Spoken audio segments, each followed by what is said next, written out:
Okay, msanii kutokea nchini Tanzania Rayvanny Vivian Boy Chui kupitia ukurasa wake wa Instagram ameweza kuweka video ya ngoma yake mpya ambayo inaitwa Champion, ambayo amemshirikisha mwanadada all the way kutokea pale nchini India, Nola Fateh. Tunafahamu ya kwamba Nola Fateh pamoja na Rayvanny wamekuwa na chemistry nzuri baada ya Vivian Boy kumshirikisha kwenye remix ya Tetema mwanadada huyu Nola Fateh, na ngoma hiyo imeweza kufanya vizuri sana.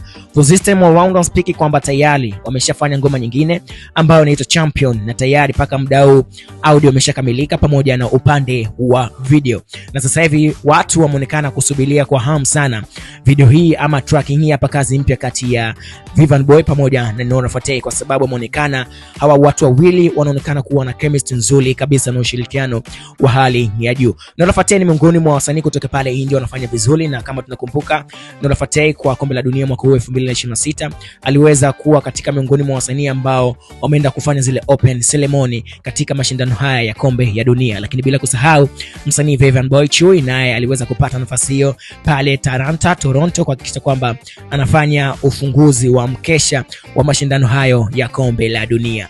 Kinachosubiriwa kwa sasa hivi kwa hamu na mashabiki wa Vivian Boy yani Chui pamoja na mwanadada Nola Fateh kutoka pale India ni kuona hii kazi chemistry yao itakuwa ni ya moto kama katika kazi yao ya kwanza waliokutanisha, anazungumzia ile remixing ya ngoma ya Tetema. Vivian Boy kwa sasa hivi anaonekana kabisa kwamba amenogewa na lile soko la kimataifa, yani Vivian Boy sasa hivi kwenye kazi ama hizo ngoma za kibongo flava ama udhui ya bongo flava ameonekana kupunguza. Sasa hivi anaonekana kwamba ameamua kuswitch kule tafuta lile soko la kimataifa. Hapa jibu ni kwamba wakati wengine wakipambania ile big 3, yeye Vivian Boy anasema kwamba huko yeye mumtoe ataki kabisa, yeye yuko sababizi kuhakikisha kwamba soko la kimataifa analiteka vizuri. Of course, subscribe katika YouTube channel yetu kama Fimo Online ili kwanza kupata zile taarifa zote za kiburudani kutokea hapa. Lakini pia comment yako ni muhimu. Tufollow pia kupitia page zetu za kijamii pale Instagram page yetu kama Fimo Online, lakini pia Facebook kama Fimo Online, bila kusahau pale TikTok kama Fimo Online Media. Until next time, bye bye.